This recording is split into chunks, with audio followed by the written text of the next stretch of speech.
नमस्कार दोस्तों। आज 23 फरवरी 2025 है। अब बात करते हैं कि फ्राइडे को हमारे बाज़ारों में क्या हुआ और उसके बाद अमेरिका के बाज़ारों में फ्राइडे को क्या हुआ। और इससे हम मंडे के लिए क्या एक प्लान निकाल सकते हैं कि जो फ्राइडे को बाज़ार में हुआ है। अब इन पूरी डिटेल को समझाने के लिए, ट्रेड प्लान को समझाने के लिए हमें एक कॉन्टेक्स्ट को समझना होगा बाज़ार में, क्योंकि ये समझना ज़रूरी है आपको एक ट्रेड प्लान बनाने के लिए। क्योंकि अगर आप रैंडमली हम चीज़ों को समझने की कोशिश करेंगे तो कहीं ना कहीं ये समस्या आपको हमेशा बाज़ार में आएगी। तो अभी आप देख रहे हो कि पूरे कैपिटल मार्केट में एक अर्थक्वेक आया हुआ है। अब उस अर्थक्वेक के आने के कारण मतलब हर देश की करेंसी जो है वो डेप्रिशिएट हो रही है, और वो डेप्रिशिएट है और वो हो सकता है भविष्य में जो हमारे अनसर्टेनिटीज चल रही हैं वो उस तरीके से कंटिन्यू भी रहे। क्योंकि देखो, सबसे पहले हमें ये जो सिचुएशन बनी है इसके क्राइसिस को समझना पड़ेगा कि डॉलर के बढ़ने से करेंसी क्राइसिस आ जाता है। क्योंकि अभी रिसेंटली आपने देखा कि डॉलर इंडेक्स 109 तक चला गया।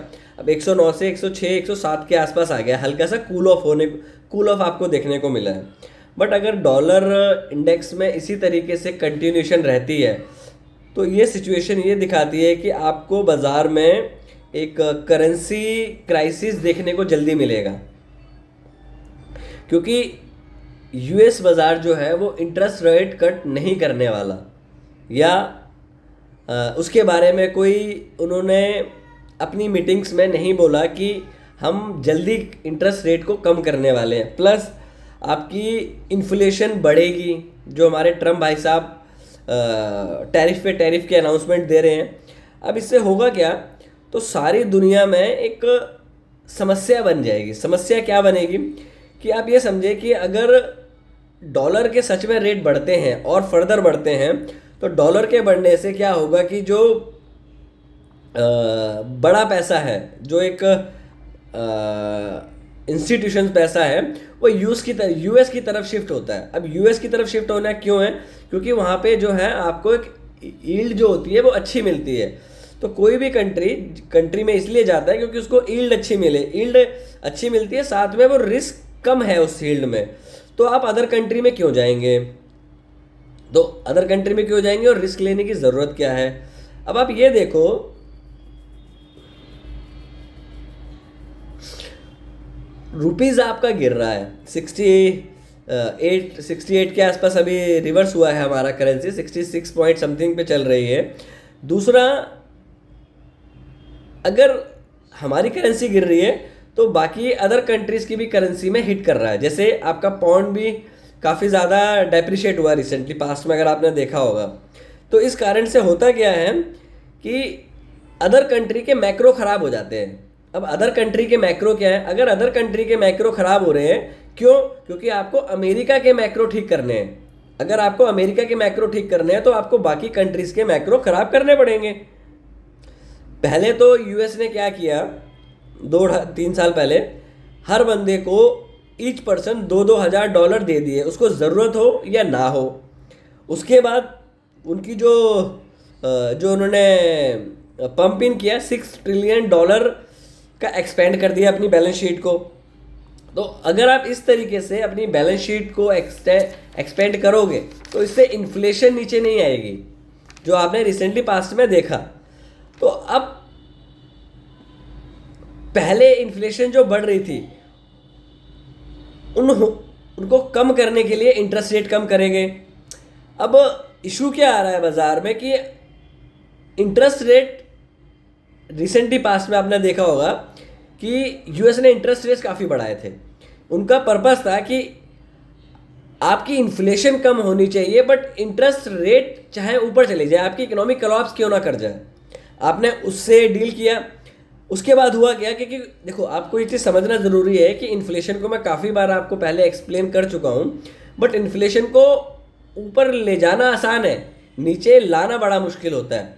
तो अगर इन्फ्लेशन को आप यूके की बात करो, अभी रिसेंट पास्ट टाइम में उन्होंने क्या बोला कि हम इंटरेस्ट रेट और कम नहीं करेंगे, प्लस ये भी सुनने को आया कि वो इंटरेस्ट बढ़ाएंगे, यूके की बात बता रहा हूँ मैं आपको। दूसरे अदर साइड पे वो टैक्स कम कर रहे हैं। अरे आपका करंट डेफिशिएट बढ़ जाएगा। तो आपको ये चीज़ देखनी पड़ेगी कि अगर आपको सच में इन्फ्लेशन से बीट करना है, उसको कम करना है, तो आपकी जो मॉनेटरी पॉलिसी है, आपकी जो फिजिकल पॉलिसीज है, उसको आपको टाइटन करना पड़ेगा। अब अगर हम इससे कंक्लूजन निकालें तो ग्लोबल जो है वो एक नेगेटिव टेरिटरी में आ गया। ग्लोबल की वजह से हम और नीचे की तरफ जाने के लिए टर्न इनटू कर रहे हैं। वही फ्राइडे को आरबीआई ने क्या किया, 10 बिलियन का इनफ्लो मार्केट में डालने के लिए बोला कि हम 28 फरवरी तक कुछ पैसा, 27 फरवरी तक 10 बिलियन हम मार्केट में डालेंगे, बैंकों में करेंगे, जिसके लिए उन्होंने एक डेट अनाउंस करी है। अब उसका जो वो स्वैप करेंगे अपनी करेंसी को, तो बैंकिंग सिस्टम में पैसा आएगा। अगर बैंकिंग सिस्टम में पैसा आएगा तो लिक्विडिटी जो है वो रिलीज होती है।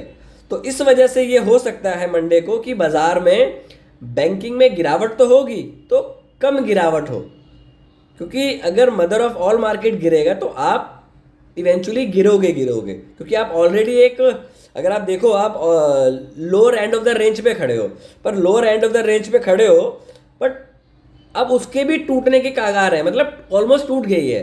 तो अभी यहाँ से आपको और तेजी से प्रेशर डाउन साइड में देखने को मिल सकता है। बनस्पत बैंकिंग क्या परफॉर्म करते हैं, क्या इस न्यूज़ की वजह से बैंकिंग थोड़ा होल्ड करने की कोशिश कर सकते हैं? मुद्दा ये समझना है, क्योंकि अगर एक डायरेक्शन नीचे को है, एक डायरेक्शन ऊपर को है, क्योंकि जो ये 10 बिलियन का इन्फ्लो है, ये बाजार को थोड़ा सा होल्ड करने के लिए सपोर्ट कर सकता है। या मे बी जिसको पता था, जिस वजह से आपकी करेंसी रिसेंटली एप्रिसिएशन में आई है। तो आई थिंक सो, अगर हम दोनों न्यूज़ों को एक साइड चलने के लिए देखें, तो आपका जो बायस बनता है वो डाउन साइड पे बनता है।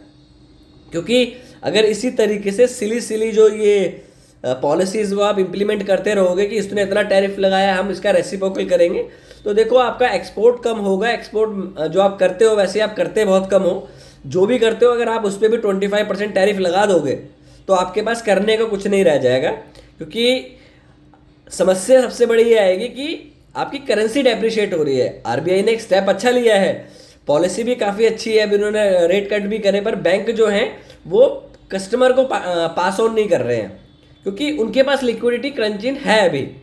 तो इस चीज़ को और नज़र रखते हुए अभी रिसेंटली उन्होंने पहले भी अनाउंस पैसा दिया और अब भी उन्होंने पैसा दिया। तो बैंक गिरेंगे तो सही, बट क्या वो उसी फ्लो से गिरते हैं, तो वो देखना ज़रूरी है। क्योंकि जिस हिसाब से कल यूएस बाज़ार में कंटिन्यूशन बार बनी है, तो हो सकता है निफ्टी में ये एक फ्रेश ब्रेक डाउन का संकेत हो। तो यहाँ से आप अगर रेंज देखें निफ्टी की, तो 600 से 700 पॉइंट की रेंज में वाइडर रेंज थी। अब वाइडर रेंज इतनी टूटती है तो आपके नीचे के इतना घर इजीली खुल जाता है नीचे की साइड पे। अब पॉइंट ये है कि रेंज से आप ट्रेड नहीं कर सकते। तो बेसिकली आपको करना क्या है मंडे के लिए, अगर देखो आप मंडे को S2 पे खुलते हो। अब S2 क्या है, एक मिनट होल्ड करो, मैं आपको एक बार S2 बता देता हूँ। अगर हम निफ्टी में S2 की बात करें तो कल के लिए जो आपका S2 बनेगा वो 22,600 के आसपास बनता है। तो 22,600 से एक बार हो सकता है कि वो बाजार कल के क्लोज पे जाने की कोशिश करे, तो आप ऊपर के लेवल पे बेचने की कोशिश करेंगे, क्योंकि 200-250 पॉइंट अगर इन केस खुलता है तो आप ऑलमोस्ट S2 पे खुलोगे, और प्लस हो सकता है नीजक में आप और 30-40-50 पॉइंट चले जाओ। तो एक साइकोलॉजिकल लेवल भी है 22,500, तो आपको एक को इन्फ्लुएंस हो जाएगा। प्लस अगर आप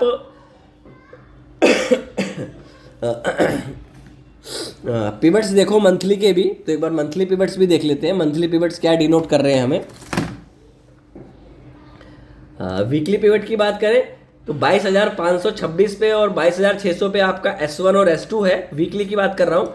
अगर हम मंथली की बात करें तो 23,640, just a minute let me check, अच्छा 22,800, 22,000, सीधा जो आपके पास मंथली के हिसाब से आप 22,200 तक भी इजीली जा सकते हो।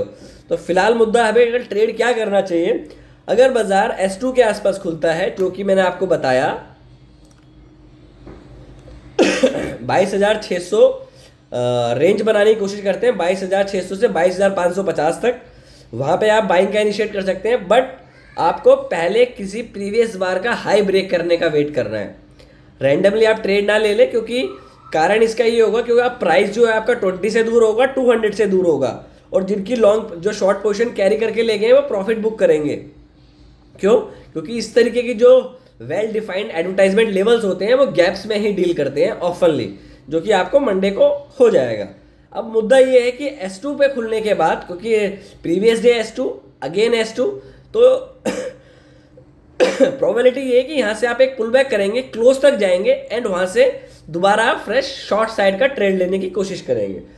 तो फिलहाल के लिए इतना ही। RBI का स्टेप पॉजिटिव है, बट आप ग्लोबल नेगेटिव हो तो ये आपके लिए एक प्रॉब्लम वाला ट्रेंड रह सकता है। तो लेट्स सी मंडे क्या होता है।